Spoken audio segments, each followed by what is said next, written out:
चलो तो आज हम लोग करने वाले हैं कि किसके प्रीवियस ईयर क्वेश्चन। 3 टॉपिक इसमें हमने लिया हुआ है और तीनों टॉपिक से मिला के मुश्किल से 4 क्वेश्चन पूछ रहे हैं, 4 से 5 क्वेश्चन पूछ रहे हैं, है ना। उसमें एक इनवर्स ट्रिग्नोमेट्री है, फिर उसमें रिलेशन है और उसमें एक फंक्शन है ना। इन तीनों टॉपिक मिला के 4 से 5 क्वेश्चन हर साल पूछा जा रहा है, ठीक है। तो सबसे आसान तो इनवर्स ट्रिग्नोमेट्री है, कुछ नहीं, एक पीडीएफ पड़ा है टेलीग्राम पे, उसको बस देख के चले जाओ, रिवीजन करके चले जाओ, 2-4 को प्रीवियस ईयर कोई क्वेश्चन प्रैक्टिस करके चलो, 100% सब सही करके आ जाओगे। एक बात। दूसरी बात, रिलेशन तुमको बहुत आसान भी लगता होगा या तुमने किया भी होगा, है ना। तो तुम कर लोगे, प्रीवियस ईयर भी उसमें भी कर लो। इक्विवेलेंस पे क्वेश्चन बनाते हैं वो बहुत ज़्यादा, इक्विवेलेंस रिलेशन पे वो भी हो जाएगा।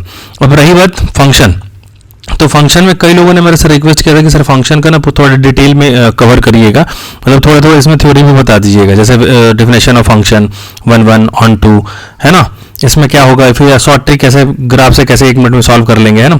तो वो सब हम चीज़ें डिस्कस करने वाला हूँ। तो मैं 10 मिनट लगेगा आपको फंक्शन के बारे में थोड़ा सा एक रफ आइडिया दूंगा मैं कि फंक्शन में से जो थ्योरी रिलेटेड है, ताकि वो प्रीवियस ईयर क्वेश्चन उस थ्योरी के बेसिस पे सारा का सारा हो जाए, है ना। और नेक्स्ट जो भी कमिंग एग्जामिनेशन है उसमें आपको बहुत हेल्प मिलेगा, आप देख लेना, ठीक है। तो अब बिना समय का बहुत अभाव है, तो बिना समय बर्बाद किए शुरू करते हैं सबसे पहले कि फंक्शन का यार डेफिनेशन क्या होता है।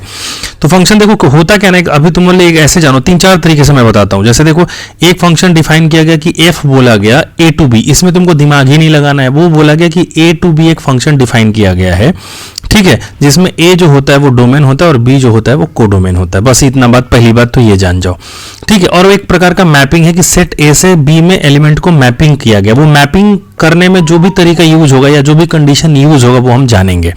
तो उसमें 2 रेस्ट्रिक्शन लगा दिया गया मैपिंग में। मतलब क्या बोला गया कि a से b में जब आप मैपिंग करोगे, कुछ भी करो, जब आप मैप करने जा रहे हो तो बस 2 रेस्ट्रिक्शन का ध्यान रखना है। वो पहला रेस्ट्रिक्शन क्या है, पहला रेस्ट्रिक्शन हमारे पास क्या है कि एवरी एलिमेंट ऑफ सेट ए, पहला यही ध्यान देना इस पे कि हम रिलेशन को फंक्शन तभी बोलेंगे जब एवरी एलिमेंट ऑफ सेट ए।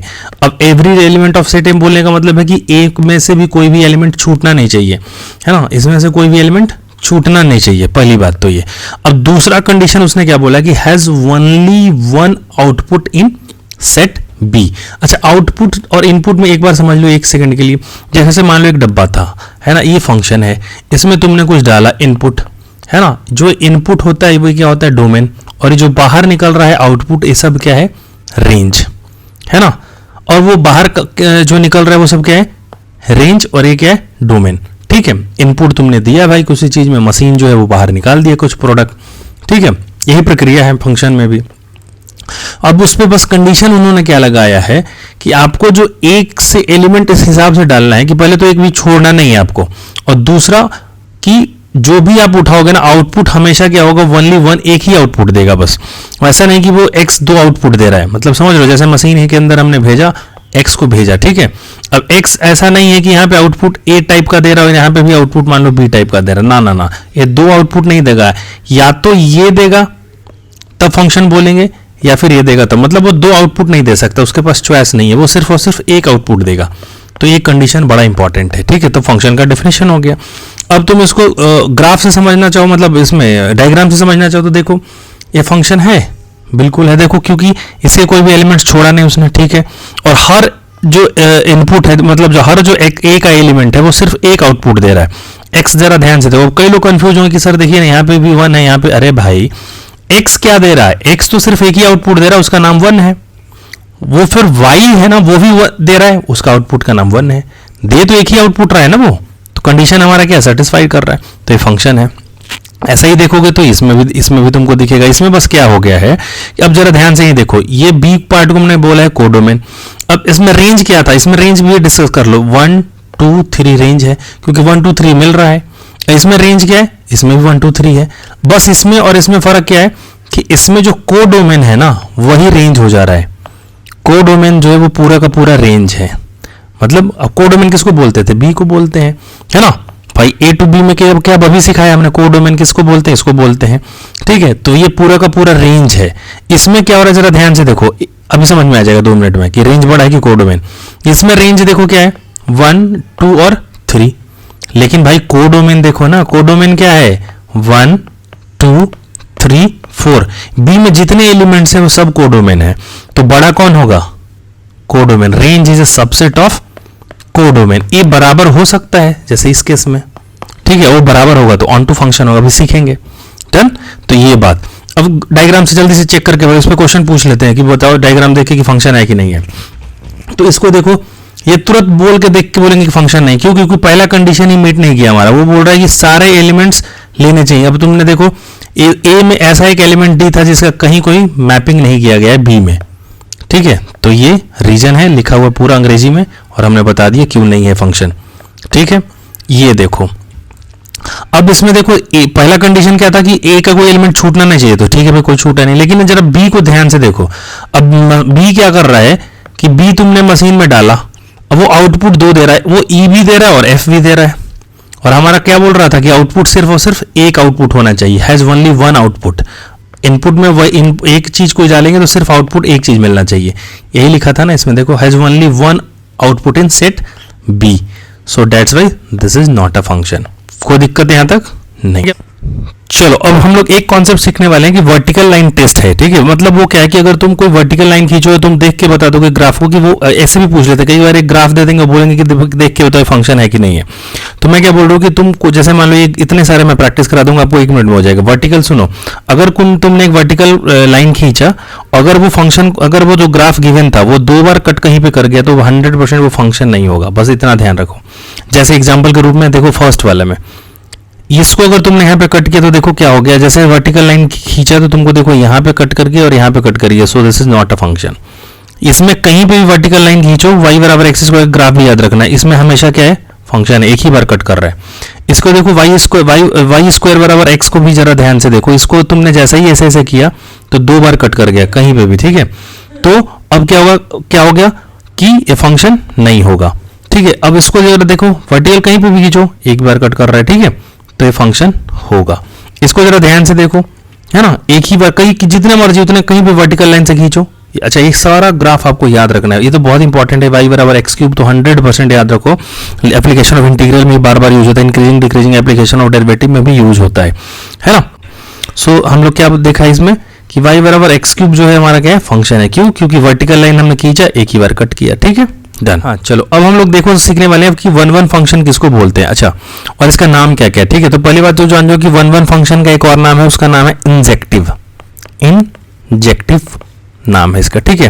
तो इस डेफिनेशन भी मान लो कुछ भी नहीं देखना, ध्यान देना, बस तुम इतना देखो कि 2 डिफरेंट इनपुट अगर आ गया और सेम आउटपुट आ गया तो 100% वो 1 1 फंक्शन नहीं होगा। ईच इनपुट यूनिक आउटपुट आना चाहिए। जैसे इस फिगर को ध्यान से देखो, हर आदमी का अपना यूनिक यूनिक आउटपुट आ रहा है, ये इधर है, ये इधर है, ये इधर है, ये इधर है, ठीक है। तो ये 1 1 फंक्शन है, ठीक है। अब इस वाले को जरा ध्यान से देखो, तो तुम ना नोटिस करो जरा 4 और -4 पे, तो देखो क्या रहा है, 4 का भी जो आउटपुट है ना 16 आ रहा है, और -4 का भी आउटपुट 16 आ रहा है। फंक्शन होने में कोई दिक्कत नहीं है, फंक्शन में तो बोल ही रहा है कि फंक्शन क्या है भाई, तुमने -4 दिया, वो एक ही आदमी तो निकाला, वो निकाल रहा है 16।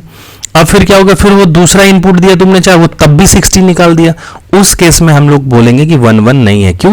1 1 में 2 डिफरेंट इनपुट से सेम आउटपुट नहीं आना चाहिए, ठीक है। अगर आ गया तो फिर वो 1 1 नहीं, और जो फंक्शन 1 1 नहीं है वो क्या होता है, मेनी वन। तो ये क्या है, मेनी वन, और ये क्या है 1 1। एक तो ये बात हो गई। अब थोड़ा हम लोग आते हैं हॉरिजॉन्टल लाइन टेस्ट। अब जैसे उसमें सीखा है इसमें भी सीखो। तो तुमको जो भी ग्राफ है, जैसे y बराबर एक्स क्यूब देखो, तो y बराबर एक्स क्यूब हॉरिजॉन्टल में क्या बोल रहा है कि तुम एक हॉरिजॉन्टल एक लाइन खींचो, ऐसे ऐसे कहीं पे भी खींचो, ठीक है। बस अगर वो 2 बार कहीं पे कट कर गया तो वो हमेशा याद रखना वो 1 1 फंक्शन नहीं होगा। उसको हमेशा कहीं पे भी तुम खींचोगे तो एक बार कट करना चाहिए, तो 1 1 फंक्शन है। तो हम इस हिसाब से क्या बोलेंगे कि y बराबर एक्स क्यूब को बिना सॉल्व किए क्या बोलेंगे, दिस इज 1 1 फंक्शन, ठीक है। अब यही यूज करके इस्तेमाल देखो, ऐसे हमने कट कर दिया, ठीक है, हॉरिजॉन्टली ऐसे कट कर दिया, तो भाई अब देखो ना यहाँ पे भी हो गया और यहाँ पे भी हो गया, तो ये क्या हो गया 1 1 नहीं है, ठीक है। ये 1 1 फंक्शन नहीं है, ये तो नहीं है, तो क्या हो गया मेनी वन, ठीक है। अब इसमें जरा देखो y बराबर मॉड x, इसमें भी देखो हॉरिजॉन्टल हमने लाइन खींचा, 2 बार कट करके, एक यहाँ पे और एक यहाँ पे, तो क्या हो गया भाई, ये फिर से देखो मेनी वन हो गया। अब जरा इधर आओ, y बराबर log x देखो हमने ऐसे हॉरिजॉन्टल बनाया, इसका ग्राफ बहुत इंपॉर्टेंट है, बहुत ज्यादा, एकदम याद रखना y बराबर log x का ग्राफ बहुत इंपॉर्टेंट है, ठीक है। तो एक बार कट किया, देखो ना एक बार कट किया तो क्या हो गया 1 1 फंक्शन। इसमें आओ y बराबर e raise to power x। मैं जानबूझ के वैसे ग्राफ लिया हूँ जो आपके सिलेबस में है और आपको एकदम आना ही चाहिए। इसमें 1 2 3 4 5 है, पांचों ग्राफ आपको एकदम दिमाग में छप जाना चाहिए, है ना। इतनी बार प्रैक्टिस कर लो। तो ये ध्यान से देखो, ऐसे खींच दो, कोई भी हॉरिजॉन्टल लाइन खींचो, क्या 1 1 फंक्शन है, ठीक है। तो ये भी क्या हो गया 1 1 फंक्शन। कितना आसान है 1 1 फंक्शन हॉरिजॉन्टल लाइन टेस्ट से बताना। चलो अब हम लोग सीखने वाले ऑन टू फंक्शन किसको बोलते हैं, ठीक है। अच्छा फिर यहीं पे बोल देता हूँ, ऑन टू फंक्शन का एक और नाम है सरजेक्टिव, है ना। ऑन टू फंक्शन का क्या नाम है, सरजेक्टिव। 1 1 का क्या था, इंजेक्टिव, ठीक है। और जो ऑन टू फंक्शन नहीं होगा वो क्या हो जाता है बेटा, इनटू फंक्शन हो जाता है, ठीक है। अब सीधा आते हैं, टू द पॉइंट बात करते हैं। जब भी कोडोमेन रेंज के बराबर हो जाए, जब भी कोडोमेन रेंज के बराबर हो जाए तो ऑन टू फंक्शन, बस 1 लाइन में ऑन टू फंक्शन चेक करना है। फंक्शन का रेंज निकालो, देखो कि कोडोमेन के बराबर है क्या। कोडोमेन 100% फंक्शन में गिवन होगा, क्योंकि फंक्शन डिफाइन ही ऐसे होता है, ए टू बी, और यहाँ पे जो लिखा है वो हमेशा क्या होगा, कोडोमेन। तो तुम फंक्शन का रेंज निकालो, अब चेक कर लो कि बी के बराबर है क्या। अगर बी के बराबर हो गया तो क्या हो गया, कोडोमेन। सॉरी, बी के बराबर हो गया तो क्या हो गया, 1 2 फंक्शन, खत्म। इसका नाम क्या है, सरजेक्टिव। और जो 1 2 फंक्शन नहीं होगा वो क्या हो जाएगा, इनटू। अब डायग्राम से देखो, अब ध्यान देखो, इधर कोई एलिमेंट छूटा है, नहीं छूटा है। यही देखो ना, बी में अब हमारा इंटरेस्ट है, ए में नहीं है। फंक्शन तो हो गए, फंक्शन जब तक डिफाइन ही, ऐसा हो सकता है कि फंक्शन पहले चेक करे यार। जब वो बोल रहा है कि चेक करो कि 1 2 है, इनटू है, तो फंक्शन तो डिफाइन है तभी तो चेक कर रहे हैं। तो इधर देखो कोई भी छूटा नहीं, क्योंकि इधर रेंज क्या आ रहा है, 1 2 और 3, और यही हमारा कोडोमेन भी है। तो इधर हमारा क्या हो गया, ऑन टू फंक्शन हो गया। अब इसको जरा ध्यान से देखो, इस वाले फिगर को। अब इसको तुम अगर ध्यान से देखो तो देखो ना, है ना, इसमें रेंज क्या आ रहा है, 1 2 और 3, और भाई कोडोमेन क्या है, 1 2 3 4। तो बराबर हुआ क्या, नहीं हुआ ना। So this is not a surjective function, मतलब ये ऑन टू नहीं है। तो ये क्या हो गया, इनटू फंक्शन हो गया, ठीक है। अब इसको रिकॉल कर, यहाँ पे फटाफट आते हैं। अब ये बताओ क्या है, 1 1 है, 1 1 भी है, ठीक है। ऑन टू है, हाँ ऑन टू भी है, डन। अब इसको देखो, नेक्स्ट स्टेप देखो, ये जरा ध्यान से, जैसे ही 3 छूट गया तो क्या बोलेंगे, ऑन टू तो नहीं है तो क्या होगा, इनटू फंक्शन। 1 1 है, हाँ 1 1 है, 1 1 में कोई दिक्कत नहीं, कोई भी ऐसा 2 इनपुट नहीं है कि जो सेम आउटपुट दे रहा हो। इसमें आओ, ये देखो ना, अब आ गया ना, ये देखो 2 इनपुट मिलकर सेम आउटपुट दे रहे हैं कि नहीं है, 2 इनपुट मिलकर सेम आउटपुट दे रहे हैं कि नहीं, मतलब मशीन में बी भी जा रहा है तो वो भी 2 दे रहा है, और मशीन के अंदर में सी जा रहा है तब भी 2 दे रहा है, ठीक है। तो ये क्या हो गया, मेनी 1 हो गया। पहली बात तो क्या हो गया, मेनी 1 हो गया। ऑन टू है, देखो क्यों, क्योंकि इसमें कोई एलिमेंट छूटा ही नहीं है। रेंज क्या है, 1 2 3, और कोडोमेन भी क्या है, 1 2 3। आगे बात समझ में, तो क्या हो गया, ऑन टू हो गया अभी। अब इधर आओ, इसमें अगर ध्यान से देखो तो क्या है, 1 1 है, नहीं, क्यों, सी को देखो, सी भी 3 पे दे रहा है और डी भी 3 पे दे रहा है, समझ रहे हो। तो ये क्या हो गया, मेनी 1 हो गया। पहली बात मेनी 1, और इसमें एलिमेंट छूट गया ना, 4 जी छूट गया तो क्या हो गया, इनटू फंक्शन। क्यों, ऑन टू के लिए क्या होना चाहिए, कोडोमेन बराबर रेंज, है ना। तो रेंज क्या है, 1 2 3, रेंज का मतलब आउटपुट वैल्यू, ठीक है, डन। हाँ, तो अभी हम लोगों ने जितना थ्योरी सीखा ना, उस सब बेसिस पे उसका सब इस्तेमाल करके क्वेश्चन करेंगे। इससे ज़्यादा थ्योरी आपको जानने की ज़रूरत नहीं है। CUET के हिसाब से बहुत ज़्यादा आपको पता हो गया, ग्राफ पे एकदम याद रखो सारा, ठीक है। अब क्वेश्चन हम लोग शुरू करेंगे करना, ठीक है। चलो तो देखो क्वेश्चन नंबर फर्स्ट। अब क्वेश्चन नंबर फर्स्ट से डरना मत कि भाई ऐसे लिखा हो, कोई सिंपल क्वेश्चन है ना। कई लोग डर जाते हैं कि यार एन ऐसे लिखा है, एन ऐसे लिखा है, कुछ नहीं बोल रहा है भाई। वो क्या, वो फंक्शन डिफाइन किया गया एन से एन पे, ठीक है। तो उसका डोमेन भी एन है और को डोमेन भी एन है। एन मतलब नेचुरल नंबर, और वो क्या बोल रहा है कि उसका जब एन को इवन रखोगे तो n-1 मिलेगा, और एन को जब ऑड रखोगे तो n+1 मिलेगा। मतलब बोलने का मतलब है कि अगर मान लो f(1) की वैल्यू निकालोगे तो 1 क्या है, ऑड नंबर पे क्या बोल रहा है कि n+1 कर देना है, ठीक है। तो वो आ जाएगा 2। अगर किसी ने बोला कि भाई 2 पे वैल्यू चेक करो उसका कि क्या आ रही है फंक्शन की वैल्यू 2 पे रखने पे, तो f(2) क्या होगा, इवन नंबर तो रखा तो तुम उसमें से 1 माइनस कर देना है, तो क्या हो गया 1। ऐसा ही अगर 3 रखोगे, 3 क्या हो गया, ऑड हो गया। तो ऑड में तो क्या करना था, 1 जोड़ देना था, तो इधर क्या आ गया 4। और यही अगर f(4) निकालोगे तो क्या होगा, 4 क्या इवन है, तो इवन में से क्या करना था, घटा देना था, तो ये 3 आ गया। ऐसे ही करके 5 तक निकालेंगे। तो एक पैटर्न समझ में आने लगा होगा यहाँ से, है ना, कि यार ऑड रख रहे हैं ना, तो ऑड रखने पे तो क्या होगा, जुड़ जा रहा है। ऑड रखने पे वो क्या हो जा रहा है, जुड़ जा रहा है। ठीक है। तो तुम अगर मैपिंग अगर ध्यान से देखो ना, ऐसे मान लो मैपिंग करके देख लेते हैं, इधर मैपिंग कर लेते हैं। ये हमारा n था और ये भी हमारा n था, नेचुरल नंबर। इधर 1 2 3 4 5 ऐसे डॉट डॉट बढ़ता जाएगा, 1 2 3 4, समझ रहे हो, 5 6 ऐसे भी बढ़ता जा रहा है। तो अब क्या बोल रहे हैं, मैपिंग कैसे हो रहा है कि 1 रख रहा है तो देखो ना वैल्यू क्या आ रही है, 2 पे जा रही है। तो 1 पे की वैल्यू कहाँ जा रही है, 2 पे जा रही है। 2 रखने पे क्या है, 1 आ रहा है। 3 रखने पे क्या आ रहा है, 4 जा रहा है। 4 रखने पे क्या आ रहा है, 3 आ रहा है। 5 रखने पे क्या आ रहा है बेटा, 6 आ रहा है। तो ऐसे ही मान लो अगर 6 होता है तो 6 रखने पे क्या आ जाता, 5 जाता। मतलब समझ रहे हो, ऑड जो है वो इवन से हो रहा है और इवन जो है वो ऑड की तरफ चला जा रहा है। ठीक है, तो एक भी एलिमेंट इधर देखो छूट रहा है क्या, नहीं छूट रहा है ना। आ रही बात समझ में, एक भी एलिमेंट इधर का छूट रहा है, नहीं छूट रहा है। छूट नहीं रहा है बोलने का मतलब क्या हो गया कि कोडोमेन कोई छूटेगा क्या। मान लो अगला 7 होता तो इधर किससे मैप हो जाता, वो समझ रहे हो। अब मैं क्या बोला, 8 से मैप हो जाता। ठीक है, यही बोलना चाह रहा हूँ। तो इधर क्या हो गया कि कोडोमेन बराबर रेंज हो गया, कोडोमेन बराबर रेंज हो गई। कैसे, क्योंकि इधर का कोई एलिमेंट छूटेगा ही नहीं। तो नहीं छूटा तो मतलब क्या होगा, कोडोमेन ही क्या होगा, पूरा का पूरा रेंज है। तो कोडोमेन बराबर क्या हो गया, रेंज हो गया। अब कोडोमेन बराबर रेंज होते ही क्या हो गया, रेंज बोलने का मतलब समझते हो ना कि ये जो वैल्यू मिल रही है ना यही तो रेंज है। मतलब 1 2 4 3 6, बात को समझ रहे हो आप। अगर एफ ऑफ मान लो 6 निकालते आप, जैसे एफ ऑफ 6 निकालते तो क्या आ जाता, एफ ऑफ 6 निकालते तो क्या आ जाता, 5 आ जाता, क्योंकि 6 में से 1 को माइनस करते 5 आ जाता। समझ रहे हो ना। तो ये जो वैल्यू मिल रही है ना इसी को तो रेंज बोलते हैं। और ये कहाँ का है, और कोडोमेन देखो यहाँ डिफाइन था, क्या है, n है। 1 2 3 4 कोई एलिमेंट इसके छूटेंगे नहीं, तो कोडोमेन बराबर क्या हो जाएगा, रेंज हो जाएगा। ठीक है, और देखो हर आदमी ना सिर्फ एक जगह मैप हो रहा है। देखो 1 मतलब देखो 1 2 पे मैच है, 2 1 पे हो रहा है। ऐसा नहीं हो रहा है ना कि 3 1 पे मैच भी हो जा रहा है, ऐसे तो हो नहीं रहा है। आप समझ रहे हो। तो फंक्शन भी साफ साफ दिख रहा है कि ये 1 1 है। ठीक है, क्या है, 1 1 है। 1 1 फंक्शन होने के लिए क्या होना चाहिए था कि हर आदमी इधर वाला सिर्फ और सिर्फ एक बार इधर मैच करेगा। समझ रहे हो आप। ठीक है, तो क्या हो गया, देख के क्या पता चल रहा है, 1 1 हो रहा है। देख के क्या पता चल रहा है, साफ साफ फिगर से क्लियर है। जैसे फिर से एक बार नहीं समझ में आ रहा तो मैं फिर से एक बार और फिगर बनाता हूँ 1 1 के लिए। देखो ये ऐसे होता, 1 2 3 मान लो इधर ए बी सी ऐसे होता, और 2 मान लो इधर ए से मैप हो जाता, और 3 भी ए से मैप हो जाता।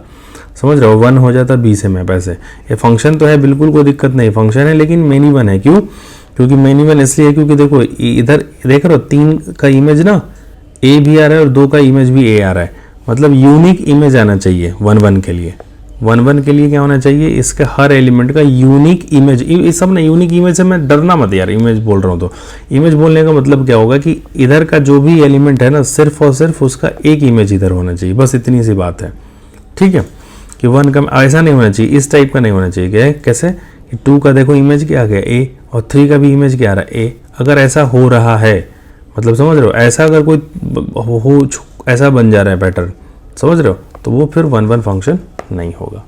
बस तो क्या है, ये फंक्शन क्या है, 1 1 है। ठीक है, 1 1 है, तो 1 1 है तो क्या बोल दोगे उसको, इंजेक्टिव बोल दोगे। 1 1 का एक नाम क्या होता है, इंजेक्टिव। मैं बार बार बोलूँगा इसी। और ऑन टू का नाम क्या हो जाता है, कोडोमेन बराबर रेंज है। कोडोमेन बराबर रेंज है तो होते ही क्या बोलते हैं, ऑन टू। और ऑन टू का नाम क्या हो जाता है, सर्जेक्टिव। तो ये सर्जेक्टिव भी है। और जो फंक्शन इंजेक्टिव और सर्जेक्टिव है वही क्या हो जाता है, इन्वर्टिबल हो जाता है।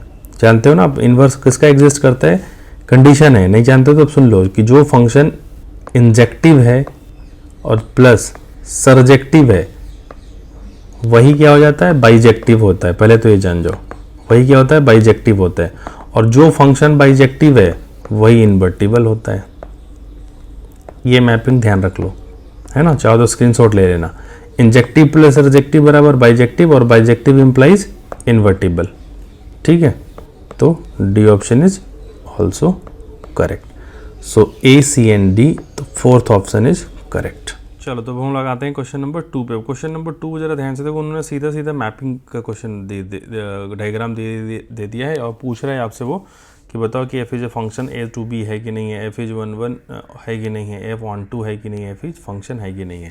तो तुम सबसे पहले देखो फंक्शन के डेफिनेशन में हमने क्या डिस्कस किया था कि एक रिलेशन को हम कभी भी फंक्शन कब बोलते थे। इस लाइन को मैं बार बार हाईलाइट करता हूँ कि if every element of set A has, अब दूसरा चीज़ मैं क्या हाईलाइट कर रहा हूँ कि has only one image in set B. आ रही बात समझ में? ये 2 पॉइंट बड़ा इंपॉर्टेंट है। क्या बोल रहा है पहले, तो क्या बोल रहा है कि एवरी एलिमेंट ऑफ सेट ए का होना चाहिए।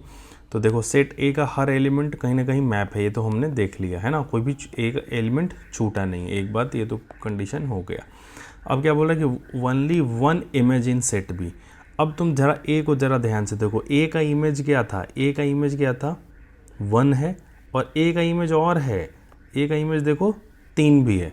आ रही बात समझ में? अब मिस्टेक क्या होगा कि क्या बोला था ओनली वन इमेज, तभी हम उसको बोलेंगे कि फंक्शन होना चाहिए। अब क्या हो गया, ए का इमेज 1 भी है और 3 भी है, तो ये फंक्शन ही नहीं है ना। तो F is not a function, 4th option, बस सिंपल। अब तुम आ जाओ क्वेश्चन नंबर 3 पे। अब तुम 3 में देखो तो क्या है कि सबसे आसान क्या होता है इसका डायग्राम बनाना। क्यों? डायग्राम बनाते ही तुमको ऑन टू के बारे में पता चल जाएगा, 1 के बारे में पता चल जाएगा, ठीक है। तो सबसे पहले क्या, अगर सबसे पहले इसका डायग्राम बनेगा कैसे, तो पहला स्टेप होना चाहिए कि हमको सबसे पहले y बराबर -x² का ग्राफ बनना चाहिए। तो स्टेप 1 में होना चाहिए था। क्यों? क्योंकि हमको फाइनली एफ ऑफ एक्स को क्या है, y ही तो है, एफ ऑफ एक्स को हमने y से रिप्लेस कर दिया, तो 10 - x² का हमको ग्राफ बनाना था।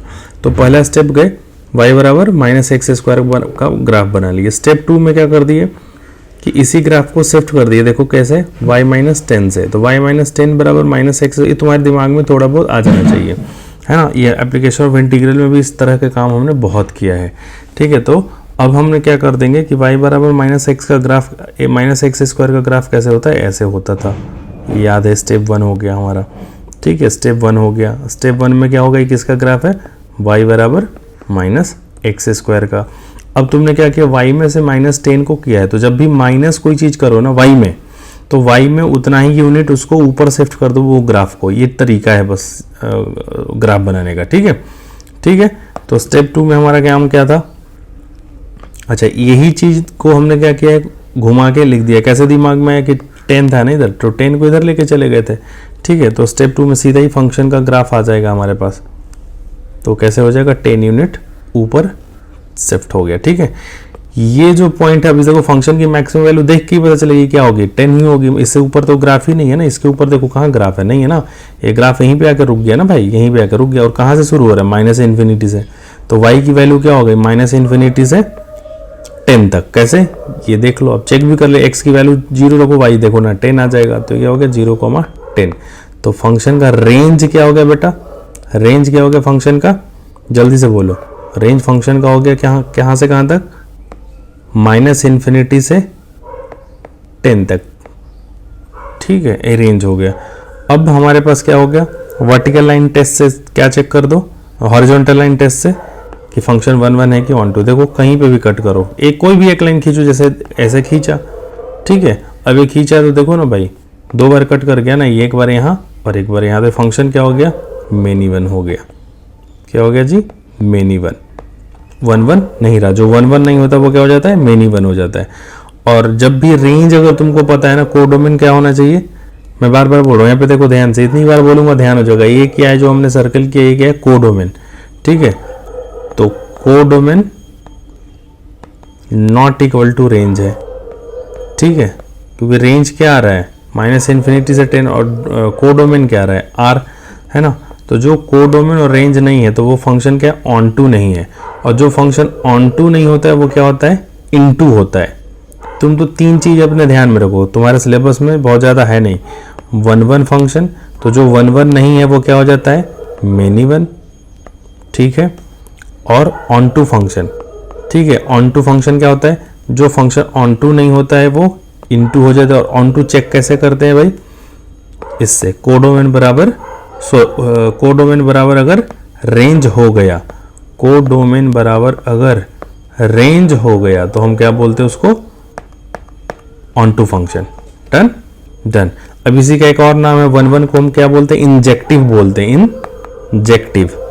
और ऑन टू को क्या बोलते हैं, सरजेक्टिव, बाइजेक्टिव। ये बाद में बार बार बोलता जाऊंगा, ठीक, डन। तो हमारे पास ऑप्शन मारो भाई, क्या हो गया हमारे पास, पता चल गया। देखो क्वेश्चन तो 2 मिनट में हो गया ना, कि सीधा ऐसे लाइन खींचा, फंक्शन 1 1 नहीं है, ठीक है। तो क्या हो गया, पढ़ो, एफ इज 1 1 एकदम गलत, f is 1 1 but not onto एकदम गलत, f is neither 1 1 nor onto एकदम सही है ना, ना ही तो वो 1 1 फंक्शन है और ना ही तो ऑन टू फंक्शन है। अब हम लोग बढ़ते हैं क्वेश्चन नंबर 4 की तरफ। तो क्वेश्चन नंबर 4 में जरा ध्यान से देखो, कुछ नहीं, फिर से बहुत आसान ग्राफ, एक क्यूबिक ग्राफ। तो तुमको मैं क्या सिखा चुका हूँ, स्क्वायर का ग्राफ आना चाहिए, क्यूब का आना चाहिए, ठीक है। तो तुम इसी में देखो y बराबर एक्स क्यूब का ग्राफ बहुत बार बता चुका है ना, एप्लीकेशन ऑफ इंटीग्रल से यहाँ से लेके वहाँ तक। तो y बराबर एक्स क्यूब का ग्राफ कैसे बनेगा जी, एक्स क्यूब का ग्राफ ऐसे बनेगा। तो अब मैं क्या बोल रहा हूँ कि अगर k से इसमें मल्टीपल कर दो और k अगर पॉजिटिव है ना, मतलब 2 3 4, तो उसके ग्राफ के नेचर में कोई चेंज थोड़ी ना आ जाएगा, वो भी ऐसा ही रहेगा, ठीक है। वो थोड़ा सा ऐसे रहेगा, जिगजैग रहेगा, मतलब थोड़ा सा ऐसे जाके फिर हो सकता है सीधा ऐसे हो जाए, लेकिन नेचर तो हमारा इतना ही रहेगा ना, हमारा काम होना है क्वेश्चन का, ठीक है, एग्जैक्ट ग्राफ नहीं बनाना है।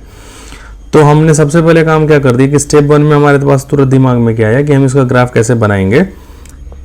क्यों हम ग्राफ बना रहे हैं ये भी सोचो, क्योंकि सारा ऑप्शन जैसे ही पढ़ रहे थे वो 1 1 पूछ रहा है, मेरी 1 पूछ रहा है, बाइजेक्टिव पूछ रहा है और इनटू पूछ रहा है, ठीक है। तो y बराबर एक्स क्यूब के जगह पे हम बनाएंगे y बराबर 2x क्यूब। तो y बराबर 2x क्यूब का ग्राफ कुछ इस तरह से ही होगा, एक रफ आइडिया लेना है अपने को, बस ऐसा ही होगा, ठीक है। और स्टेप 1 में, स्टेप 2 में क्या कर देंगे, हम सीधे कर देंगे कि इसी को देखो, अब इसमें क्या होगा कि 7 यूनिट ऊपर शिफ्ट कर दो y को। तो y प्लस 7 बराबर क्या हो गया 2x क्यूब। ऐसा दिमाग में क्यों आ रहा है, क्योंकि हमको किसका ग्राफ बनाना है, y बराबर 2x क्यूब माइनस 7 का, इसी का ग्राफ बनाना है ना यार। तो हमने कहा 7 को क्या लेके आ गए, इधर आ गए लेफ्ट हैंड साइड में, बस। तो इससे क्या आइडिया लग गया कि अब y में प्लस 7 करना है, तो प्लस 7 करना है, तो ये जो ग्राफ है ना 7 यूनिट नीचे शिफ्ट हो जाएगा। अगर यही माइनस होता ना तो 7 यूनिट ऊपर चला जाता, y में अगर शिफ्टिंग करते तो, ठीक है। कोई दिक्कत है तो बताओ, नहीं तो हमने क्या बनाया, इसका फाइनल ग्राफ बना लिया, ठीक है। ऐसा कुछ शिफ्ट होके वो 7 यूनिट नीचे चला आया है, ठीक है। अब इसमें ज़रा ध्यान से देखो, हॉरिजॉन्टल टेस्ट ले लो, एक बार देखो कहीं पे भी कट करो, कहीं एक हॉरिजॉन्टल लाइन खींचो, कहीं से भी खींचो, एक बार कट कर रहे हैं तो वो फंक्शन क्या हो गया 1 1 हो गया, फंक्शन क्या हो गया 1 1 हो गया, ठीक है, हॉरिजॉन्टल लाइन टेस्ट से। अब दूसरी बात, इसका रेंज देखो कोई दिक्कत ही नहीं, माइनस इन्फिनिटी से लेके क्या इन्फिनिटी तक जा रहा है, माइनस इन्फिनिटी से कहाँ तक, यहाँ से शुरू है, y की वैल्यू देखो ना, माइनस इन्फिनिटी से इन्फिनिटी तक जा रहा है, ठीक है। पूरे y में देखो, पूरे y की वैल्यू सारा कंटेन कर रहा है, ठीक है। रेंज का मतलब क्या होता है, y की वैल्यू, तो ग्राफ देखो ना, कहीं पे दिक्कत लग रहा है तुमको, नीचे से शुरू हुआ ऊपर तक जा रहा है, ठीक है, बीच में कहीं कुछ है ही नहीं दिक्कत। तो क्या हो गया, रेंज हमारा क्या आ गया, r आ गया, माइनस इन्फिनिटी से इन्फिनिटी, माइनस इन्फिनिटी से इन्फिनिटी, और इसी को क्या बोलते हैं, r भी बोलते हैं। अब हमको ऑन टू फंक्शन जब भी बताना होगा तो हम क्या करेंगे, कोडोमेन चेक करेंगे। तो कोडोमेन क्या है, r है ना। तो हम लोग आंख बंद करके क्या बोल सकते हैं कि जो हो गया कोडोमेन इसके बराबर हो गया रेंज के। तो अगर कोडोमेन बराबर हो गया रेंज के तो हम क्या बोलते हैं, फंक्शन क्या हो गया बेटा, ऑन टू हो गया, फंक्शन क्या हो गया ऑन टू। और ऑन टू का एक और नाम है, क्या नाम है, सरजेक्टिव। क्या नाम है, जानबूझ के मैं इतनी बार बोल दूंगा ना कि आपको दिमाग में एकदम छप जाएगा, सरजेक्टिव। और 1 1 का नाम क्या है, इंजेक्टिव। और जो फंक्शन दोनों होते हैं 1 1 और ऑन टू, उनको क्या बोलते हैं, बाइजेक्टिव, ठीक है। क्या बोलते हैं, बाइजेक्टिव, ठीक है। इन जो फंक्शन इंजेक्टिव और सरजेक्टिव होते हैं वो क्या हो जाते हैं, बाइजेक्टिव भी होते हैं। इंफॉर्मेशन है आपके लिए, वो क्या हो जाता है, बाइजेक्टिव भी हो जाता है, ठीक है। तो f इज 1 1 फंक्शन एकदम सही, जो 1 1 होगा वो मेनी 1 नहीं होगा, ऐसे ही गलत। f इज बाइजेक्टिव फंक्शन एकदम बाइजेक्टिव क्यों है, क्योंकि ऑन टू फंक्शन भी है वो, और जो ऑन टू हो गया वो इन टू नहीं हो गया, ठीक है, done. So an is the option. चलो तो बढ़ते हैं हम लोग क्वेश्चन नंबर 5 की तरफ। अब क्वेश्चन नंबर 5 में देखो तो क्या है, थोड़ा सा ट्रिग्नोमेट्री है, ठीक है। इधर tan लिखा है तो cot लिखा है, तो तुम तुरंत, तुम्हारे दिमाग में ऐसा लिखा आना चाहिए, तो तुरंत क्या कौन सा फॉर्मूला दिमाग में जाए कि tan इनवर्स 1/x जो होता है वो क्या हो जाता है, cot इनवर्स x, ठीक है। मतलब इसका आर्गुमेंट इसका उल्ट रिवर्स हो जाता है, ठीक है। तो हम लोग इसको चाहें तो क्या लिख सकते थे कि tan को क्या लिख सकते थे कि cot इनवर्स, अब इसको पलट देते 3 ऐसे रेसिप्रोकल में लिख लेते हैं, ठीक है, इसको ऐसे लिख सकते हैं, ठीक है। और मैंने पूरा आपको भेज दिया टेलीग्राम में इसका क्या क्या रिवीजन करना है इन्वर्स ट्रिग्नोमेट्री में, एक सीट बना के भेज दिया। उतना ही फॉर्मूला है, उससे ज़्यादा मत ध्यान करना है वो फॉर्मूले, और वही फॉर्मूले देखो अभी मैं पूरा डिस्कस करूंगा ना, वही सब यूज होंगे उसमें भी, और उससे ज़रा सा भी ज़्यादा यूज नहीं होगा उसमें, बल्कि कम ही होंगे। और मैंने बहुत सारा फॉर्मूला उसमें लिखे भी नहीं है, तो आपके लिए बहुत स्पेसिफिक है, एग्जाम ओरिएंटेड है। आप जाओ टेलीग्राम पे और उसके सारा PDF जाके वहाँ से ले लेना। अब हम लोग डिस्कस कर रहे हैं क्वेश्चन नंबर 5। तो 5 लिखते ही वो क्या हो गया, इसको पलट दिया था तो क्या हो गया, कहते हैं 3 का पावर -x + 1/2। अब मान लो इधर भी क्या था, आ रहा था बेटा कॉट इनवर्स आ गया था, इधर भी क्या आ जाता कॉट इनवर्स ऐसे करके आ जाता, और इधर भी कॉट इनवर्स समथिंग है, तो कॉट इनवर्स कैंसिल हो गया। तो सीधा हमने क्या लिख दिया कि ऐसे करके लिख दे रहे हैं हम। आ रही बात समझ में? अगर नहीं समझ में आ रहा तो बताना मेरे को। क्या हो गया, 3 का पावर x + 1। अब बहुत तेज़ी से कैलकुलेशन करो, तो बहुत तेज़ी से कैलकुलेशन करोगे तो क्या हो जाएगा, मैं कर दूं, इसमें इसका मल्टीप्लिकेशन किया तो 1 आ गया, तो मैं सीधा 1 लिख रहा हूँ। आप मल्टीप्लिकेशन अपना घर पे करके देखना, ठीक है। अगर नहीं आए तो फिर मेरे को कमेंट में पूछ लो कि आपने मल्टीप्लिकेशन कैसे कर दिया। मैं क्रॉस मल्टीप्लिकेशन किया हूँ मैंने बस। तो क्या हो गया, 3 का पावर x + 3 का पावर -x बराबर 4 आ गया। अब यार इसको देखने में अजीब लग रहा है ना, सॉल्व करने में, मतलब इसको थोड़ा एक बार और ठीक से लिखो तो क्या आ गया कि एक तो 3 का पावर x + 1/3 का पावर x बराबर 4। अब मैं क्या बोल रहा हूँ कि इसको क्या करो आप, पुट 3 का पावर x को पुट कर दो t से। अब t से पुट कर दे, क्या बन गए, t + 1/t बराबर क्या बन गया तुम्हारा 4। आ रही बात समझ में? अब तुम इसको सॉल्व करो, अब ये क्या बन जाएगा, एक तरह का क्वाड्रेटिक इक्वेशन बन जाएगा। वो कैसे बन रहा है कि t² आप करके देखना -4t, और ये बन जाएगा +1 बराबर 0, ठीक है। देन ये तो समझ में आएगा। अब ऑप्शन पढ़ो यहाँ के बाद, इतना काम तुरंत तुमको चमक जाना चाहिए कि कैसे करना है। क्यों? क्योंकि वो पूछ रहा है कि there is one real value of x equation, मतलब तुमको x सॉल्व करना ही पड़ेगा, समझ रहे हो? x सॉल्व करना है। वो पूछ रहे हैं कि अच्छा बताओ कि इनके पॉजिटिव वैल्यू आएंगे कि नेगेटिव वैल्यू आएंगे, कि एक पॉजिटिव एक नेगेटिव आएगा। अब तुम जब तक x को सॉल्व नहीं करोगे तो तुम्हारे पास कैसे आएगा एक पॉजिटिव और नेगेटिव, ठीक है। तो तुम पहले t को सॉल्व कर दो। अब t को सॉल्व करने के तो याद करो 10th क्लास में चले जाओ, ये वाला फॉर्मूला -b ± उसका क्या होगा, डिटर्मिनेंट, ठीक है। और डिटर्मिनेंट निकाला तो क्या हो गया, 16 में से 4 गया तो यहाँ गया 12, ये डिटर्मिनेंट निकाल देना। फिर उस डिवाइडेड बाई 2a। यार ये मत पूछा करो कि -b ± √d/2a होता है, ठीक है, वहाँ से कर लेना। तो वहाँ से t की जो वैल्यू आ रही है क्या आ गई, 2 ± √3। आगे बात समझ में? अब हमारे पास t की जो वैल्यू थी वो क्या थी, t की वैल्यू क्या थी, 3 का पावर x बराबर 2 ± √3। तो अब हम हमारे पास फिर से देखो, ये बहुत अच्छा सवाल है, मतलब इसको मैं अच्छे सवाल में मानूंगा, ठीक है। मतलब ये आप टफ में भी मानूंगा कि ये टफ भी था थोड़ा आपके लेवल पे, ठीक है। अब 3 का पावर x है, अब taking log on both side, उसके अलावा ऑप्शन नहीं दिख रहा। जब भी ना फंक्शन का पावर फंक्शन जैसा कुछ दिखे ना, किसी चीज़ का पावर में कुछ चीज़ दिखे ना और तुमको रिजॉल्व करना है तो तुम लॉग ले लिया करो, तो और बेस ले लिया करो। यहाँ पे मैं देखो बेस क्या ले रहा हूँ, जानबूझ के बेस 3 ले रहा हूँ। क्यों ले रहा हूँ, ताकि हम एक अपना फॉर्मूला यूज कर सके। अब हमको इसको लॉग पूरे नहीं सॉल्व करना है, एक तो 2 + √3 है, एक तो ये है, और एक अगर तुम लोगे तो किसके लिए सॉल्व करोगे, यहाँ पे तो 3 का पावर x तो था ही, और एक था 2 - √3 का, ठीक है। अब तुम्हारे पास एक ऑब्जर्वेशन और है कि एक तो लॉग क्या प्रॉपर्टी लगा लो, log 3 बेस 3, मतलब समझ रहे हो ऐसे क्या हो जाता है, log a बेस a 1 हो जाता है, ठीक है। और ये वाला x आगे उतर आया, बात समझ रहे हो कि नहीं समझ रहे हो, लॉग की प्रॉपर्टी से। तो ये x बराबर क्या हो गया, अब मैं इसको नहीं लिख रहा हूँ, अब x जैसे ही आगे उतरा तो अंदर क्या बच गया था, log 3 बेस 3 क्या हो गया 1 हो गया, ये इतना पार्ट आ रही बात समझ में। तो ये क्या हो गया 1 हो गया, मतलब चलो यार मैं लिख देता हूँ log 3 ऐसे लिख सकते हैं, एक प्रॉपर्टी के कारण।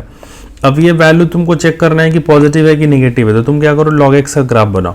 अब log x का ग्राफ याद करो कैसे बनता है, सोचो कितना ग्राफ इंपॉर्टेंट है। उसके अलावा और कोई दुनिया में कोई तरीका नहीं भाई इस क्वेश्चन करने का, मैं एकदम लिख के दे रहा हूँ, और इससे सिंपल भी कोई तरीका नहीं है। log x का ग्राफ बन गया, हमारे पास क्या हो गया y बराबर ये log x का ग्राफ बन गया, ठीक है। अब बेस कुछ भी हो कोई फर्क नहीं पड़ेगा, मतलब ये एक से बस बड़ा होना चाहिए बेस, तो ग्राफ हमेशा ऐसा ही होगा। तो तुम्हारे सिलेबस में बस इतना ही ध्यान रखो, यही है कि एक ग्राफ बन गया y बराबर log x का, और यहाँ पे क्या होता है 1 होता है, तभी तो log 1 की वैल्यू क्या हो जाती है 0 हो जाती है। ठीक है, ये 1 है, ठीक है, x की वैल्यू 1 है तभी y की वैल्यू 0 आती है यहाँ पे। अब एक से देखो, अब जरा ध्यान से देखो, अगर तुम इसको ऑब्जर्व करो 2 माइनस रूट 3 को, तो ये 1 से छोटा है भाई, 1 से छोटा है, मतलब ये जो वैल्यू है ना 2 माइनस रूट 3, अगर तुम ध्यान से देखो तो ये क्या 2 माइनस 1.73 मैं मान के चल रहा हूँ रूट 3 की वैल्यू। ठीक है, तो वो क्या होगा कि वो 1 से छोटा वैल्यू है, मतलब 2 माइनस रूट 3। तुमको थोड़ा सा चमक आना चाहिए कि यार हाँ इतना तो मतलब दिमाग में आना चाहिए कि 1 से छोटी वैल्यू है। ठीक है, अब 1 से छोटी वैल्यू है, अब ज़रा ध्यान करो, तो वो मतलब हम क्या बोल रहे हैं कि अगर तुम्हारे पास सिर्फ, अब इधर आ जाओ थोड़ा सा, एक बार बस मेरे साथ बने रहना, डरना मत। 2 प्लस रूट 3 को देखो, इसको अगर देखो तो ये 1 से बड़ा है।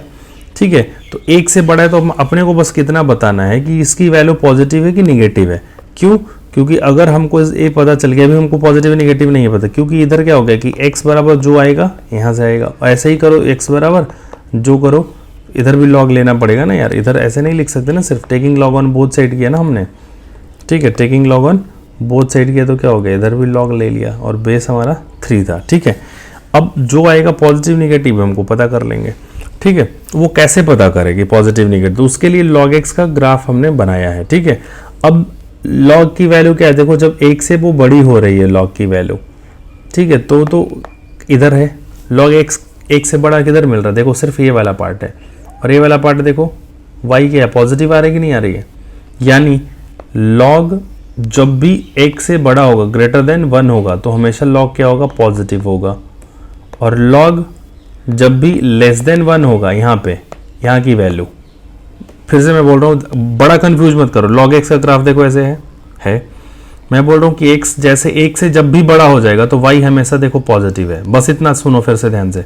1 से जैसे ही x बड़ा हो जाएगा y की वैल्यू पॉजिटिव हो जाएगी। फिर सुनना, x की वैल्यू जैसे ही 1 से छोटी होगी और 0 और 1 के बीच में जब जब x की वैल्यू रहेगी, कब कब 0 और 1 के बीच में, तो log की वैल्यू निगेटिव आएगी। देखो क्योंकि y की वैल्यू यही है ना, ध्यान करो, बिल्कुल बताओ। ठीक है, तो ये वैल्यू हमको पता चल गया कि 1 से छोटी है, तो इस log की जो वैल्यू आएगी वो क्या आएगा, एक निगेटिव वैल्यू आएगी। क्या आएगी वो हमको इंटरेस्ट नहीं है, x निगेटिव हो गया। ठीक है, और अगर इसको जरा ध्यान से देखो, ये वाला पार्ट क्या था हमारे पास, ये वाला पार्ट, ये तो क्या था, 1 से बड़ा था। ठीक है, वो 1 से बड़ा था, तो देखो ध्यान से, जैसे 1 से बड़ा में ग्राफ कौन सा इधर आएगा, अब क्या आएगा नहीं पता कितना आएगा, लेकिन इतना पता है कि जब भी वो आएगा तो उसकी वैल्यू क्या आएगी, पॉजिटिव आएगी। ठीक है, तो ये क्या हो गया, पॉजिटिव हो गया, तो यहाँ से x की वैल्यू क्या आ गई, पॉजिटिव आ गई, तो एक रूट तो उसके क्या आ गया, पॉजिटिव, और एक निगेटिव आ गया। अब ऑप्शन देखो ऐसा ध्यान से, तो ये वाला ऑप्शन देखो, एक साइड 2 रियल पॉजिटिव, ये भी गलत, एक साइड 2 ये भी गलत। There is 1 positive and 1 negative real value of x satisfying the above equation, so 2 is the correct option। ये बहुत अच्छा सवाल है, बहुत, इसको आराम से ये वाला वीडियो देखो। ठीक है, डन। 5 क्वेश्चन था ना, बहुत इंपॉर्टेंट, मतलब तुम इसको, मतलब तुमसे अगर ये क्वेश्चन नहीं भी होता ना तो मैं मान लेता कि हाँ नहीं हो सकता था, मतलब ये बिल्कुल जेई मेंस टाइप का क्वेश्चन एक आध पूछ लिया। मैं बोलता हूँ ना कि जो छोड़ने वाले क्वेश्चन होते हैं ना, कि कुछ छोड़ना है आपको, वो यही क्वेश्चन था। ये आपके लेवल पे नहीं था, सीयूटी लेवल पे, जेई मेंस लेवल का क्वेश्चन था, क्वेश्चन नंबर 5 एकदम मैं बता रहा हूँ आपको। ठीक है, ये वाला ऑब्जर्वेशन लॉग वाला कि पॉजिटिव होगा, वैल्यू नेगेटिव होगा, समझ रहे हो। ठीक है, तो परेशान मत होना अगर छूट जाए वहाँ पे एक क्वेश्चन तो, लेकिन आपको मैंने कर दिया तो एक बार प्रैक्टिस कर लो, क्योंकि आया हुआ है 2024 में, तो इस टाइप का पूछ लेगा वो, रिपीट तो कर ही देता है एक आध क्वेश्चन। अब इस क्वेश्चन को करने से पहले मैं तुमको थोड़ा सा ना एक क्वेश्चन नंबर 6 से बढ़ने से पहले एक इन्फॉर्मेशन दे देता हूँ, क्योंकि आप मेरे से पूरे साल तो पढ़े नहीं हो, है ना, लेकिन यार एग्जाम आपका नज़दीक है, तो मैं इसमें एक हिंट दे रहा हूँ, मतलब हिंट क्या, एक थ्योरी बता रहा हूँ कि y अगर तुमको ना कभी भी ना लीनियर अपॉन लीनियर का रेंज पूछे, अगर तुमको कोई, जैसे मान लो कि ऐसा फंक्शन लिखा हो जाए, y और f ऑफ x में बहुत अंतर नहीं है, y और f ऑफ x में कोई अंतर नहीं है। ठीक है, मैं क्या लिख रहा हूँ, ज़रा ध्यान से देखना, जनरलाइज कर रहा हूँ, एक इन्फॉर्मेशन दे रहा हूँ आपको कि x प्लस बी अपॉन सी एक्स प्लस डी हो जाए कभी भी। ठीक है, और एक इसमें मैं क्या बोल रहा हूँ कि उसके फैक्टर आपस में कैंसिल नहीं हो, मतलब ऐसा नहीं, मतलब मेरे बोलने का मतलब है कि जरा ध्यान से सुनना, ऐसा नहीं कि जैसे ऊपर में लिख दिया 2x प्लस 1 और नीचे लिख दिया है कि 4x प्लस 2। क्यों, इसको अगर तुम ध्यान से लिखो तो क्या लिखा हुआ है, 2x प्लस 1 अपॉन 2 इंटू, देखो ध्यान से देखो 2x ऐसे लिख रहा है, फैक्टर वैक्टर की बात नहीं कर रहा हूँ मैं कि वो आपस में कैंसिल ही हो जाए, मतलब समझ रहे हो ना आप, यहाँ पे क्या हो गया 2 ही है, मतलब वो क्या हो गया कि इससे कैंसिल हो गया, सीधा 1/2 आ गया, मैं उसकी बात नहीं कर रहा हूँ, ठीक है। मतलब क्या बोल रहा हूँ कि वो फैक्टर आपस में नहीं हो रहे हों, तो उसके लिए क्या क्या इन्फॉर्मेशन मैं आपको जो दे रहा हूँ वो ज़रा ध्यान से सुनो। तो इसका जो डोमेन होता है ना, वो डोमेन क्या होता है, डोमेन इसका क्या दिक्कत है कि नीचे 0 नहीं होना चाहिए, तो नीचे 0 नहीं होना चाहिए तो क्या कर दो कि पूरे रियल नंबर में से, डोमेन में कोई दिक्कत नहीं है, बस डोमेन बराबर रियल नंबर में से माइनस क्या कर दो, -d/c कर दो। मतलब जहाँ पे ये 0 हो रहा है ना, मतलब cx + d बराबर 0 कहाँ पे हो रहा है, ये x बराबर -d/c पे, तो वो वैल्यू बस x की पॉसिबल नहीं है, क्योंकि जैसे ही -d/c होगा ये वैल्यू 0 हो जाएगी नीचे, और नीचे 0 हो गई तो वो डिफाइन नहीं होगा, तो डोमेन में से सिर्फ रियल नंबर्स में से वो पार्ट हमने हटा दिया है। एक बात तो ये समझ लो आप, ठीक है, एक इन्फॉर्मेशन। और रेंज जो है ना, रेंज अभी क्यों आ रहा है, कैसे आ रहा है यार, उतना समय है नहीं मेरे पास, क्योंकि आपने, मैं फिर से बोल रहा हूँ, पूरे साल नहीं पढ़े हो मेरे से। आर में से क्या कर दो, जो इसका जो कोफिशिएंट है ना, ये इसको माइनस कर दो अपॉन करके, वही इसका रेंज आ जाता है a/c। मतलब समझ रहे हो, सिर्फ क्या होगा कि पूरे रियल नंबर में से एक ऐसी वैल्यू होगी a/c जो उसका रेंज नहीं होगा, ठीक है। और हमेशा ये फंक्शन जो है ना 1 होगा, हमेशा ये फंक्शन 1 ही होगा, बशर्ते एक कंडीशन में क्या लगा रहा हूँ कि आपस में उनके फैक्टर नहीं होने चाहिए। मतलब x + b जो है ना, this should not be equal to k into cx + d।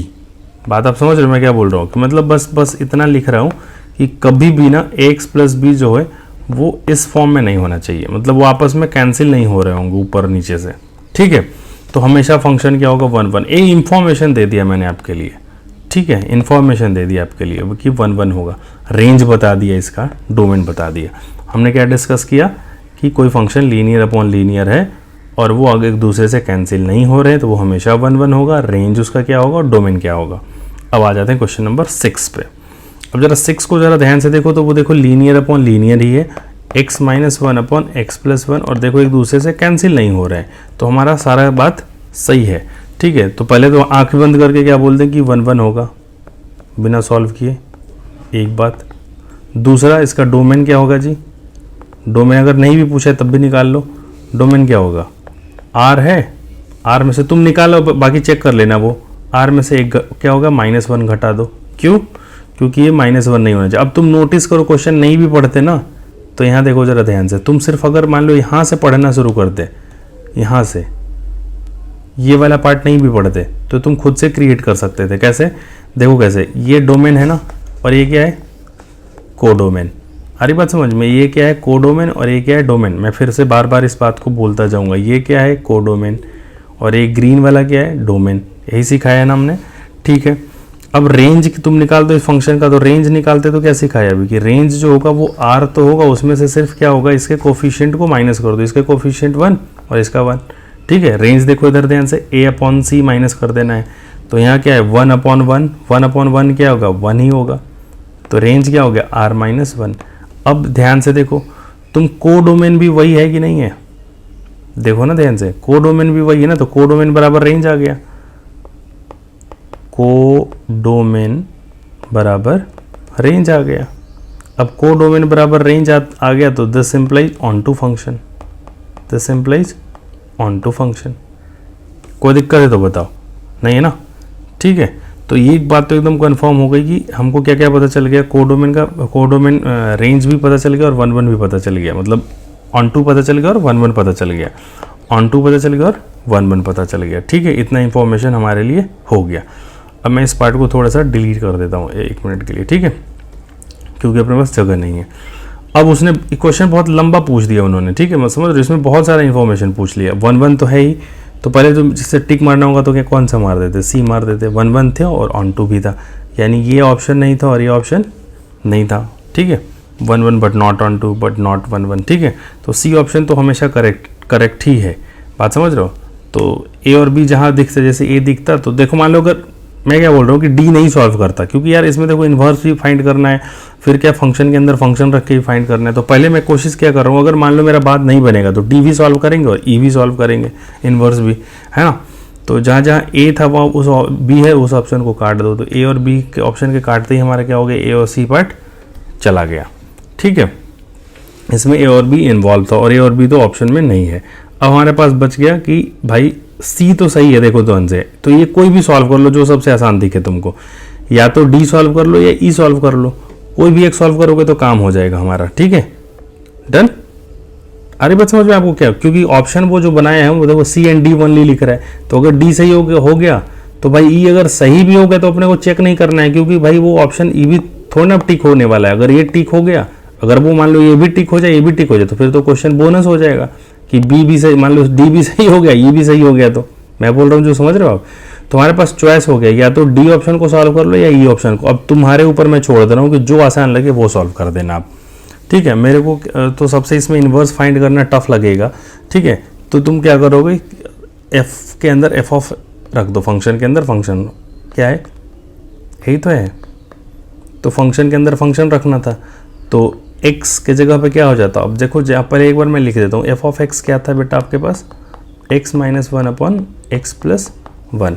अब जहाँ जहाँ x था वहाँ क्या हो जाएगा, x minus one upon x plus one. अब कई लोगों को नहीं समझ में आता ना, जैसे जिनको नहीं समझ में आ रहा है, तो वो आप क्या काम करो कि इसको ऐसे लिखो करो। अच्छा एक बार मैं नोटिस करता हूँ यार, मैं मान के चल रहा हूँ कि बहुत मेरे ऐसे स्टूडेंट हैं जिनको एकदम लगता है कि इससे डर लगता है फंक्शन से। तो एफ, और मान लो कि x दिया हुआ है कोई चीज़ ऐसे कि x माइनस थ्री, तो तुमको एफ ऑफ अगर नीतीश लिखना होता तो क्या लिखते, जहाँ जहाँ x था उसको नीतीश से रिप्लेस कर देते। अब मान लो 3x स्क्वायर यहाँ होता तो क्या लिखते, माइनस थ्री नीतीश का स्क्वायर, यही लिखते ना भाई। समझ में आ रहा है कि नहीं आ रहा है। अब नीतीश के जगह पे मान लो कुछ और लिख दिया, सतीश लिख दिया, तो सतीश हो जाता वो चीज़। बात समझ रहे हो, और कुछ नहीं होता, इससे ज़्यादा क्या होगा। ठीक, तो ऐसा ही एफ ऑफ एक्स लिखा है, अगर बात को समझ रहे हो, तो जहाँ जहाँ एक्स था वहाँ वहाँ एफ ऑफ एक्स हो जाएगा। तो यहाँ पे क्या हो जाएगा, F of x minus one upon F of x plus का वन। ठीक है, एफ ऑफ एक्स की वैल्यू क्या थी बेटा, x minus one upon x plus one, minus one upon x minus one upon x plus one. ठीक है, plus one. अब इसको यार तुमको सॉल्व करना पड़ेगा। ठीक है, अब सॉल्व करोगे तो नहीं, तो फिर इन्वर्स भी तो बहुत आसानी से फाइंड कर सकते थे, मतलब मैं तो कर लेता, लेकिन अगर ये तो ज़्यादा आसान है, कैलकुलेशन ज़्यादा है, लेकिन ये क्वेश्चन आपके लिए आसान पड़ता है, तो मैंने इसको सॉल्व कर दिया कैलकुलेशन करने के लिए। तो आप कैलकुलेशन बैठ के घर में करते रहो। ठीक है, एक्स एक्स कैंसिल हो गया। ठीक है, ऊपर में आ गया माइनस टू, और एक्स में एक्स, इससे ये माइनस वन से वन कैंसिल हो गया, तो ऊपर में आ गया माइनस टू, अपन नीचे में क्या आ गया 2x। तो इसको सॉल्व किया तो क्या आ गया, माइनस का वन अपॉन एक्स, और ये सही है। अगर ये सही है तो ये ऑप्शन बस यही सही होगा, ये गलत हो जाएगा अपने आप, उसका इन्वर्स वो नहीं आएगा।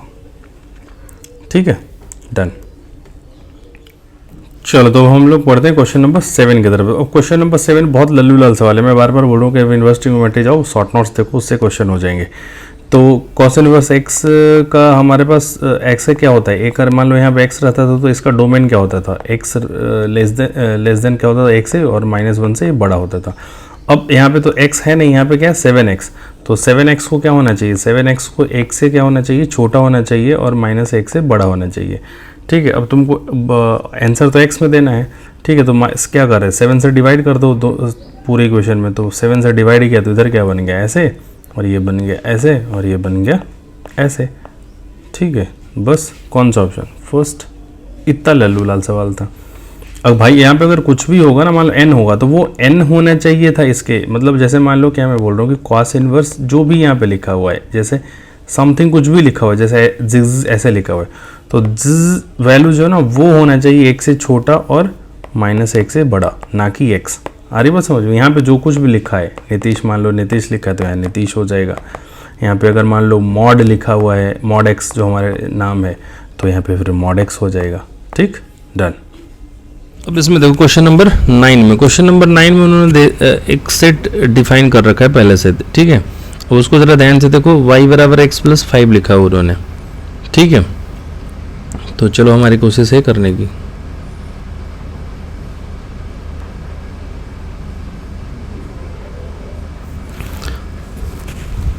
चलो बढ़ते हैं हम लोग क्वेश्चन नंबर 9 की तरफ। और क्वेश्चन नंबर 9 में तुम अगर ध्यान से देखो तो उन्होंने क्या लिखा हुआ है कि कैसे डिफाइन किया, रिलेशन डिफाइन किया y बराबर दिस एंड x जो है और x और y क्या होना चाहिए, नेचुरल नंबर होना चाहिए। तो अब x के पास ऑप्शन क्या है, x के पास क्या क्या ऑप्शन है, x क्या हो सकता था, 1 हो सकता था, 2 हो सकता था और 3, क्योंकि उसको x को क्या बोल दिया उसने, छोटा लेने के लिए बोल दिया ना 4 से, ठीक है। तो y की वैल्यू क्या हो सकती थी, y बराबर क्या मिल सकता था, जब तुम y क्या क्या हो सकता था, 6 हो सकता था, है ना, 7 हो सकता था या फिर 8 हो सकता था, ठीक है। तो जो हमारे पास रिलेशन बनता ना, मतलब बोलने का मतलब समझ रहे हो, कुछ नहीं किया हमने y बराबर क्या निकाला है, x प्लस 5 निकाला है। तो ये क्या आ गया, 1 रखने पे 6 आ गया, मतलब x की वैल्यू 1 रखा है तो 1 प्लस 5 बराबर क्या आ रहा है, 6 आ रहा है, ठीक है। ऐसे ही तुम अगर मान लो 2 रख रहे हो तो क्या आ रहा है, ठीक है, 7 आ रहा है। और ऐसे ही अगर मान लो तुमने 3 रख दिया तो क्या आ रहा है, 8 आ रहा है। यानी जो रिलेशन में जो एलिमेंट्स है वो कैसे कैसे आ रहे हैं, 1,6, 2,7 और फिर 3,8। कोई दिक्कत है नहीं। अब तुमको करना था मान लो रिफ्लेक्सिव प्रूफ, कि रिफ्लेक्सिव है कि नहीं, रिफ्लेक्सिव। तो रिफ्लेक्सिव के लिए क्या करना था, a is related to a, done. तो अब तुम बताओ, तुमने 1 2 3 कुछ भी लगा, तो भाई इस टाइप के कोई एलिमेंट है क्या, 1 इज 1 1, 2 2, है ना, 3 3, ऐसे तो है ही नहीं। तो रिफ्लेक्सिव तो नहीं है, साफ साफ दिख रहा है। सिमेट्रिक देखो, सिमेट्रिक,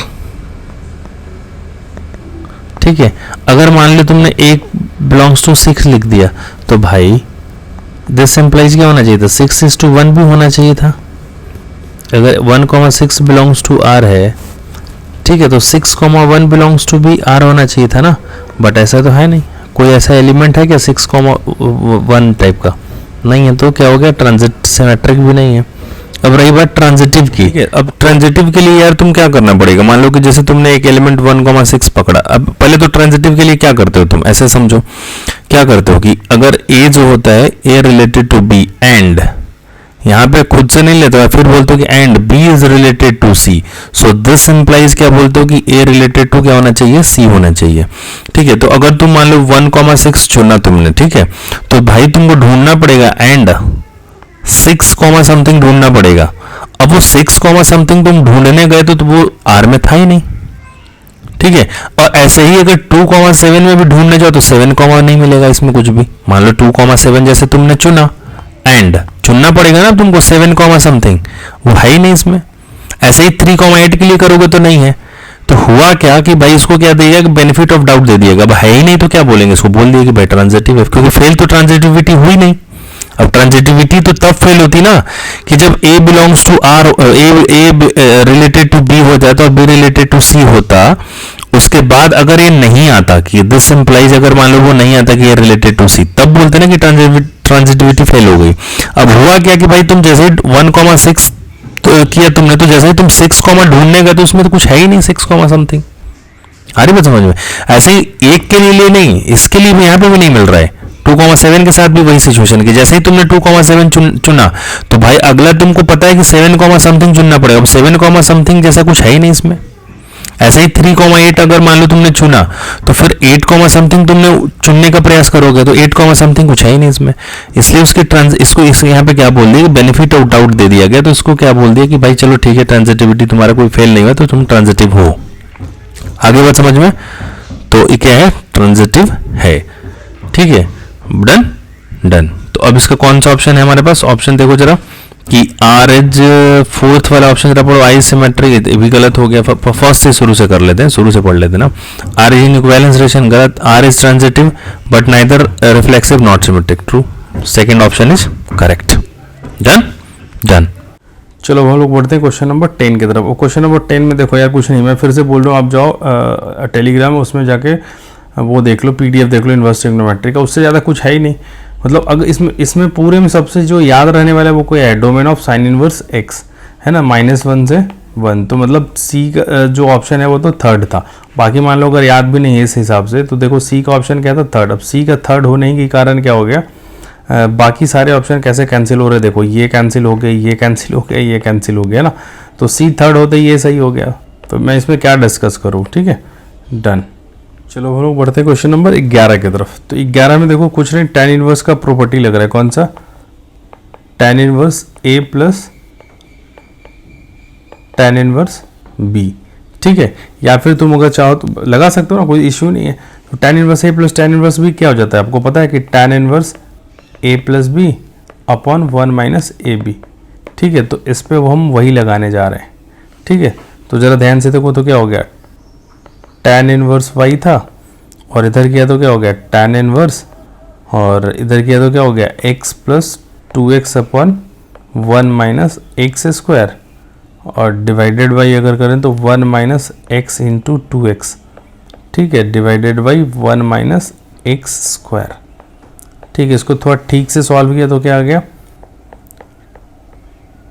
tan इनवर्स 1x, ऐसे यार कैलकुलेशन करते रहो, वो सब आप कर लेना है ना, मतलब मैं कर दे रहा हूँ बोल के क्या करना है। मतलब इस क्वेश्चन को तो आपको नहीं कर, मेरे से नहीं कराना चाहिए था। 1 माइनस एक्स स्क्वायर, अब नीचे किया तो 1 माइनस, मतलब टाइम पास ही कर रहा हूँ और क्या कर रहा हूँ, इसमें कुछ सिखा थोड़े रहा हूँ आपको, मतलब मैं बस बात कर रहा हूँ आपसे। 1 माइनस एक्स स्क्वायर ऐसे कैलकुलेशन करते रहना, इससे कैंसिल हो गया।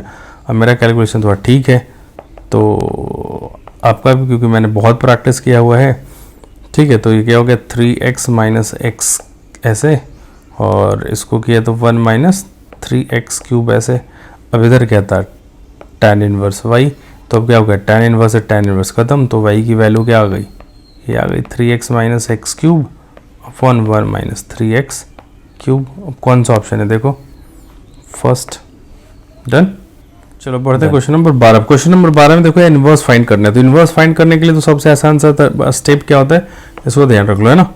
क्या करेंगे कि रिप्लेस कर देंगे एफ ऑफ एक्स को किससे? वाई से, और फिर क्या करें? इंटरचेंज कर दें एक्स वाई में, और फिर क्या कर देंगे? सॉल्व कर देंगे वाई को टर्म्स ऑफ एक्स में, और फिर जो आएगा ना वो वाई को हम रिप्लेस कर देंगे एफ इनवर्स एक्स से। मतलब सबसे पहले स्टेप क्या बोला गया है, तुम जरा ध्यान से देखो। तो एफ ऑफ एक्स को वाई से रिप्लेस कर दो, तो वाई बराबर क्या हो गया हमारे पास? 2x प्लस 7, ये स्टेप 1 हो गया। इंटरचेंज कर दो x और y को, तो इसको x, y को x बोल दिया, और इसको क्या बोल दिया? y बोल दिया, तो ये हो गया। फिर क्या बोल रहा है कि सॉल्व फॉर y। अब y के लिए सॉल्व किया तो क्या हो गया? x माइनस 7 अपॉन 2 बराबर y, ठीक है। ये स्टेप 1 हो गया, ये स्टेप 2 हो गया, ये स्टेप 3 हो गया। और स्टेप 4 में क्या बोल रहा है कि y को रिप्लेस कर दो f इनवर्स से, तो f इनवर्स x बराबर क्या हो गया बेटा? x minus 7/2। कौन सा ऑप्शन? फोर्थ। डन।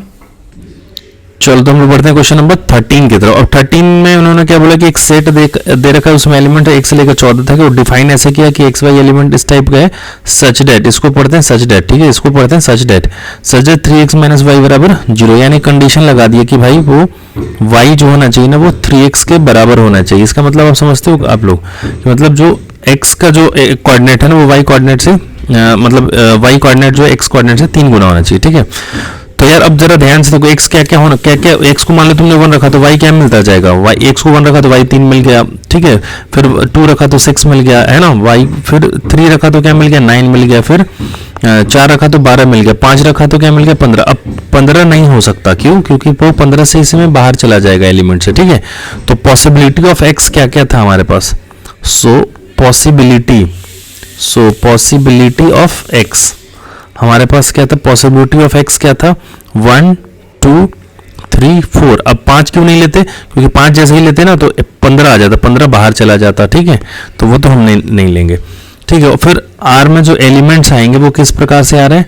1 रखने पे क्या मिल रहा है? y वाला कोऑर्डिनेट 3 मिल रहा है, ठीक है। और ये क्या हो जा रहा है? 2 रखने पे क्या मिल रहा है? 6 मिल रहा है। और ऐसे ही करो तो 3 रखने पे क्या मिल रहा है? 9 मिल रहा है। और ऐसे ही 4 रखने पे क्या मिल रहा है बेटा? 12 मिल रहा है, ठीक है। ये बात तो इसमें कहीं कोई परेशानी नहीं है। अब रिफ्लेक्सिव के लिए तुमको क्या करना पड़ेगा? रिफ्लेक्सिव के लिए चेक करो, रिफ्लेक्सिव के लिए क्या करते हो कि a बिलोंग्स टू a, यही है ना, इसका मतलब ऐसे चेक करो। अब एलिमेंट एक उठाए तो इस टाइप का कोई एलिमेंट तुमको दिख रहा है? 1,1 नहीं है ना, ऐसे 2,2 नहीं है, तो इतना क्यों डिस्कशन करना? 1,1 ही नहीं मिला तो यहीं पे खत्म हो गया रिफ्लेक्सिव, ठीक है। तो रिफ्लेक्सिव नहीं है। ऐसे देखो सिमेट्रिक के लिए क्या करेंगे? सिमेट्रिक के लिए हम लोग क्या करते थे कि अगर a रिलेटेड टू b है, सो दिस सिंप्लाइज क्या होना चाहिए था कि b रिलेटेड टू a होना चाहिए था, ठीक है। तो अगर मान लो हमने उठा लिया कि 1,3 उठा लिया कि बिलोंग्स टू r है, अब बताओ 3 बिलोंग्स टू r होना चाहिए था, है क्या? 3,a कहीं है? 3,1 कहीं है? नहीं है। यानी 3,1 belongs does not belongs to R, so क्या हो गया, सिमेट्रिसिटी भी फेल हो गई। अब रही बात ट्रांजिटिविटी के लिए, ठीक है। तो अब ट्रांजिटिव के लिए तुम क्या करते हो कि ए रिलेटेड अगर बी है और फिर क्या करते हो कि बी रिलेटेड अगर मान लो सी है एंड, ठीक है। सो हमको अगर क्या मिलना चाहिए था, ए रिलेटेड टू सी मिलना चाहिए था। तो अगर तुम मान लो तुमने उठा लिया ए वाला एलिमेंट 1,3 और 3, 9, जैसे इसमें है ना उस टाइप का दिख रहा है। जैसे मान लो हमने एक भी कोई उठाया कि 1,3, ठीक है, एंड 3,9 हमने मान लिया। सो इम्प्लाइज क्या होना चाहिए था कि 1 बिलोंग्स टू 9 होना चाहिए था, ठीक है। बट 1,9 आर में तो है ही नहीं, डज नॉट बिलोंग्स टू, सो क्या फेल हो गया, ट्रांजिटिविटी भी फेल हो गया, है ना। तो कौन सा ऑप्शन, ये ना तो रिफ्लेक्सिव है, ना ही सिमेट्रिक है, ना ही ट्रांजिटिव है, फोर्थ इज द ऑप्शन। चलो अब हम लोग बढ़ते हैं क्वेश्चन नंबर 14 की तरफ। अब क्वेश्चन नंबर 14 में क्या बोला है कि उन्होंने एक इक्वेशन दे रखा और वो पूछ रहे कि एक्स की वैल्यू, जब भी ऐसा दिखे ना तो ऑप्शन ही उठा कर रख दो, और ऑप्शन फर्स्ट ही ऑप्शन उठा कर रखो तो क्या हो गया कि साइन एक्स रखा तो क्या हो गया 1 - 0 यानी 1 और -2 साइन इनवर्स 0 बराबर क्या लिखा हुआ है π/2। अब चेक करो सेटिस्फाई कर रहा है कि नहीं कर रहा है। अब साइन इनवर्स 1 कितना होता है, ये साइन 1 नहीं है, साइन इनवर्स 1 है, ठीक है।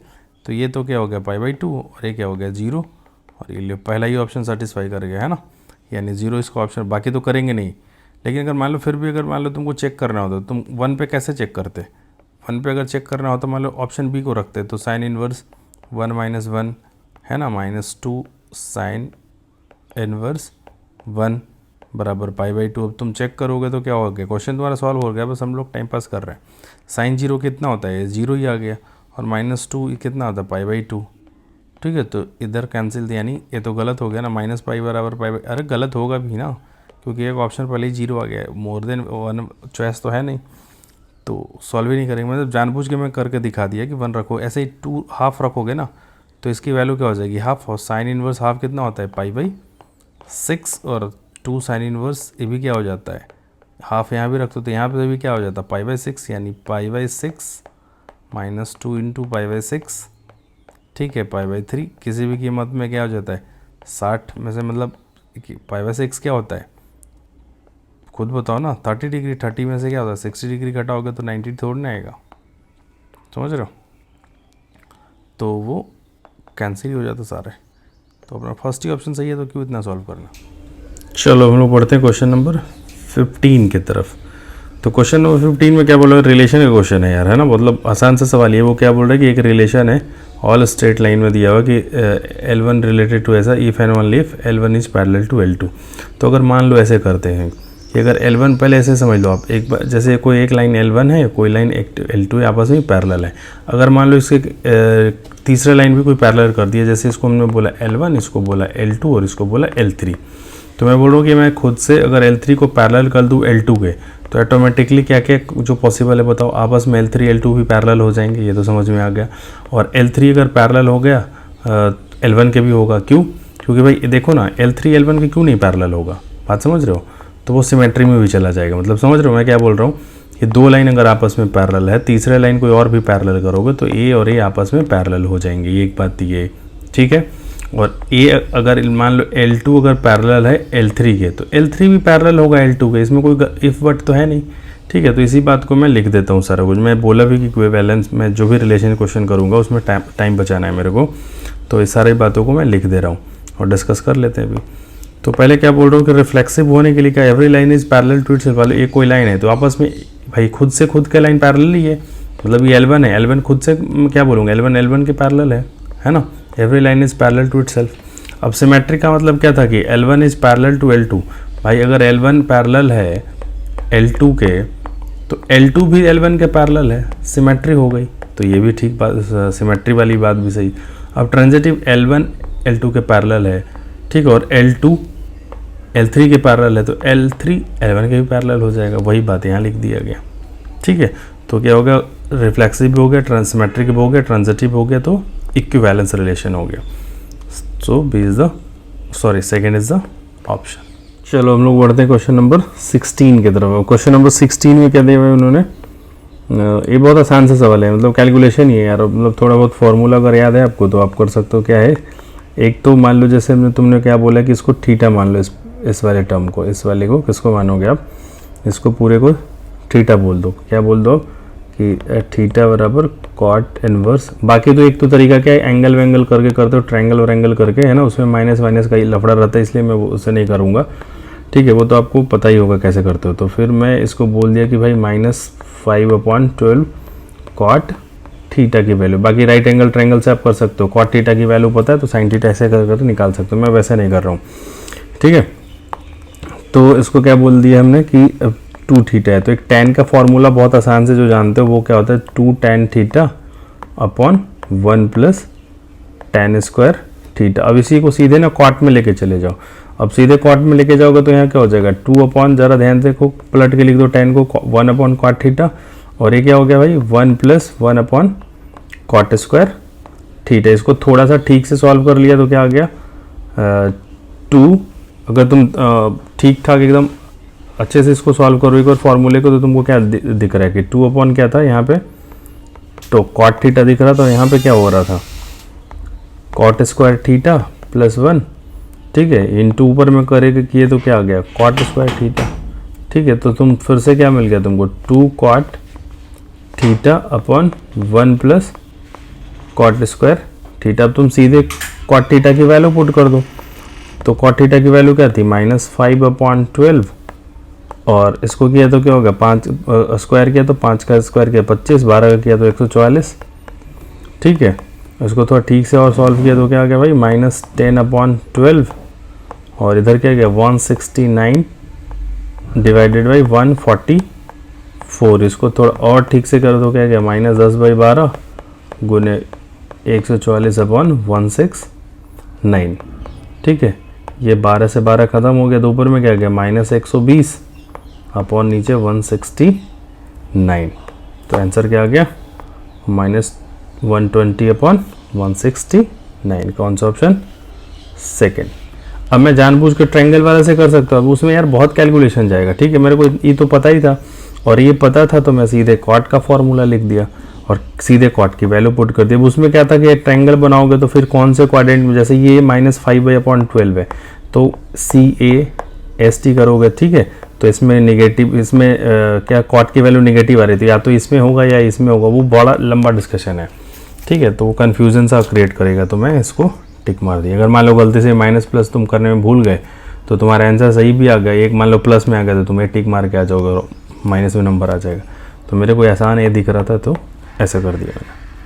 चलो क्वेश्चन नंबर 17। क्वेश्चन नंबर 17 में देखो क्या बोल रहा है वो कि क्या दे हुए है, consider non empty set consisting of a children in a family. ठीक है, एक नॉन एम्प्टी सेट बन रहा है जो बच्चे जिसमें है, मतलब वो सेट मान लो ऐसे उसमें बच्चे हैं, कोई लड़का है, कोई लड़की है ना, कोई फिर लड़की है, फिर कोई लड़का है, मतलब उसके घर में जितने बच्चे हैं उन सब का सेट बना लिया गया।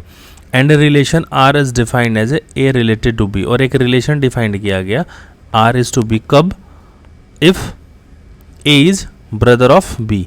ठीक है, वो कैसे बोल रहे हैं कि ऐसा डिफाइन किया गया है कि ए इज रिलेटेड टू बी, उसमें ऐसे लोग रहेंगे कब, जब ए जो है वो बी का भाई है। ठीक है, तो पहले देखो को रिफ्लेक्सिव के लिए क्या होगा, मतलब आदमी खुद का भाई तो हो नहीं सकता, ऐसे समझो ना। ए इज रिलेटेड टू ए अगर लिख दिया था इसका मतलब क्या होना चाहिए था कि ए इज ब्रदर ऑफ ए। ये तो एकदम इररिलेवेंट बात है। अरे बात समझ में आपको, आदमी खुद का भाई नहीं हो सकता। ठीक है, तो ये तो रिफ्लेक्सिव की बात गई। अब सिमेट्रिक है, तो तुमने जैसे ही लिखा कि ए इज रिलेटेड टू बी, तो दिस सिंप्लाइज क्या होना चाहिए था कि बी इज रिलेटेड टू ए। अच्छा, तो अगर मान लो बी लड़की हो जाए तो ठीक है, अगर बी लड़की हो गई भाई, अगर बी मान लो बी क्या हो सकता था, ए इज रिलेटेड टू बी क्या हो सकता था, बी बॉय भी हो सकता था और गर्ल भी हो सकता था। तो a is brother of B तो सही है, कोई दिक्कत नहीं, अगर वो लड़का है तब भी और लड़की है तब भी सही है। लेकिन अगर मान लो लड़की हो गई बी, अगर बी जो है वो लड़की हो गई, ठीक है, तो फिर दिक्कत हो गया ना भाई। उल्टा क्या है, लड़की कभी भी भाई हो सकती है क्या, मतलब अगर बी लड़की है तो अगर मैं लिख दूं कि बी इज रिलेटेड टू ए, तो कोई गर्ल भाई हो सकती है क्या, मतलब बी इज रिलेटेड टू ए लिखने का मतलब क्या हो जाएगा कि बी इज ब्रदर ऑफ ए, तो बी तो लड़की है तो नहीं है, सिमेट्रिसिटी गया। अब ट्रांजिटिविटी के लिए a is related to b लिखा और and b is related to, तो तुमने जैसे ही लिखा ना तो a is brother of b हो गया अपने आप, a is brother of b, क्योंकि ऐसे डिफाइन ही किया गया। और b is related to c लिखा ना तो वहाँ से क्या होगा कि b is brother of c. अब जरा ध्यान से, जैसे ही तुमने ब्रदर लिख दिया ना, जैसे ही तुमने ब्रदर लिख दिया तो भाई 100% बी को क्या होना होगा, बी को क्या होना होगा, लड़का होना होगा। और ए भी क्या है, लड़का, एकदम फिक्स हो गया कि ए भी बॉय है और ए भी बॉय है, ठीक है।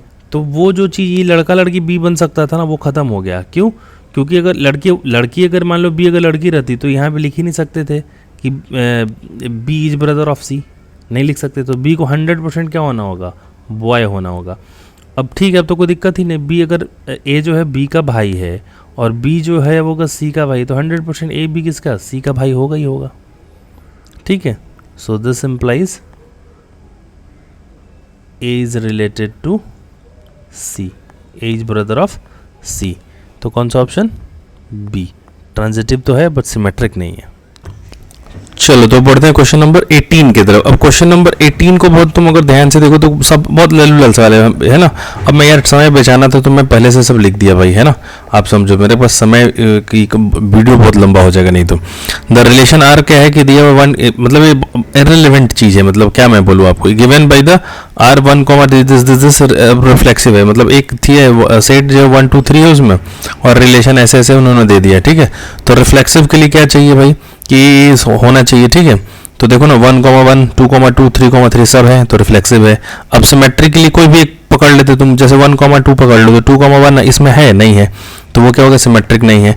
अब ऐसे ही तुम ट्रांजिटिव के लिए पकड़ लो कि जैसे 1, 2 पकड़ा और फिर 2, मान लो तुमने 3 ले लिया, ठीक है। अब 2, तुमने 3 ले लिया है ना, 2, 3, तो फिर क्या होना चाहिए था कि 1, 3 होना चाहिए था। तो 1, 3 इसमें नहीं है, देखो ना 1, 3 है कहीं पे नहीं है, तो ये ट्रांजिटिव नहीं हो गया, तो क्या होगा, सिर्फ reflexive. So A is the option. चलो अब बढ़ते हैं क्वेश्चन नंबर 19 की तरफ। अब क्वेश्चन नंबर 19 में देखोगे तो क्या है, फिर से वही डोमेन रेंज का कहानी। तो फिर से इस बार में क्या है, यहाँ पे जो कुछ भी लिखा था, क्या लिखा था, 2x - 1, ये इसकी वैल्यू कहाँ से कहाँ तक होनी चाहिए, इसकी वैल्यू क्या होनी चाहिए कि -1 से तो क्या होनी चाहिए बड़ी, और 1 से क्या होनी चाहिए छोटी, ठीक है। अब x फाइंड कर लो, डोमेन क्या होता है, x ही होता है, डोमेन ऑफ द फंक्शन पूछा है ना जी, तो x की वैल्यू पूछा है वो फाइंड कर लो। तो ऐड कर दो तो -1 + 1 की ऐसे, चलो एक बार स्टेप में लिख देता हूँ, 2x - 1 + 1, इधर किया तो क्या होगा 1 + 1, ठीक है। सब लिखना नहीं चाहिए मेरे को वैसे तो, 2x और इधर किया तो क्या हो गया 2। अब x में क्या कर दो, 2 से डिवीजन कर दो तो इधर तो 0 ही आता, और इधर करते तो क्या आ जाता, 1 आ जाता, यानी x की जो वैल्यू है कहाँ से कहाँ तक जाती, ठीक है। ऑप्शन के हिसाब से देखो वो इस फॉर्मेट में लिखा हुआ है, ठीक है। तो कौन सा ऑप्शन है ये। चलो तो बढ़ते हैं क्वेश्चन नंबर 20 की तरफ। अब 20 में भी देखो क्या है कि एक रिलेशन दिया हुआ है सेट ऑफ ऑल इंटीजर पे है, ठीक है। तो जो सेट है वो हमारा क्या, ऑल इंटीजर का सेट है। डिफाइंड ऐसे किया गया कि x relative if and only if x minus, मतलब दो इंटीजर का जो डिफरेंस है ना वो एक या एक से छोटा होना चाहिए, ठीक है। तो सबसे पहले क्या, रिफ्लेक्सिव, तो सबसे पहले क्या, रिफ्लेक्सिव करने के लिए हमको क्या करना पड़ेगा, जैसे मान लो हमने क्या ले लिया कि x रिलेटेड टू x होना चाहिए, ठीक है। x रिलेटेड टू x का x क्या होना चाहिए कि x माइनस एक्स, चेक कर लो ये लेस देन क्या होगा 1 होना चाहिए क्या, तो ये 0 है ना, ये बिल्कुल है। तो x is related to x हो गया, यानी रिफ्लेक्सिव तो हो गया, ये बात स्टेटमेंट 2 हो गया, ठीक है। अब तुम जरा लो सिमेट्रिक पे, तो सिमेट्रिक के पहले एक चीज मेरे को बता दो कि a माइनस बी का मॉड लो चाहे b माइनस ए का मॉड लो, फर्क क्या होगा, कुछ भी नहीं होगा, है ना, दोनों इक्वल होते हैं। जैसे मेरे बोलने का मतलब है कि 3 में से 1 घटाओ उसका मॉड ले लो, या फिर 1 - 3 से करो, क्योंकि ये भी करोगे तो -2 आएगा, मॉड लगाए तो वैल्यू क्या आएगी 2 है, यहाँ तो 2 था ही, ठीक है। तो सिमेट्री के लिए हमको क्या दिखाना पड़ेगा कि भाई x रिलेटेड टू y है, वो इफ एंड ओनली इफ कब है, जब x माइनस वाई जो है वो लेस देन इक्वल टू 1 है। तो ये चीज को x माइनस वाई लिखो चाहे y माइनस एक्स लिखो, ये भी क्या होगा x से छोटा ही होगा। तो इसका मतलब क्या होगा कि so this implies y is related to x। तो सिमेट्रिक के लिए तो ही तो चाहिए, तो सिमेट्रिक तो है, ठीक है, वो सब हमने यहाँ पे लिख दिया है। ठीक है आपको। अब एक ट्रांजिटिव के लिए पकड़ो यार, ट्रांजिटिव के लिए तुमको अगर साफ साफ दिख रहा है कि 3 नंबर का है ना, तो तुम जैसे एक नंबर मान लो, कोई पकड़ लो, 1 पकड़ लो, 2 पकड़ लो, 3 पकड़ लो। ठीक है, तो जैसे हमने x को 1 बोल दिया है, y को 2 बोल दिया, z को 3 बोल दिया है।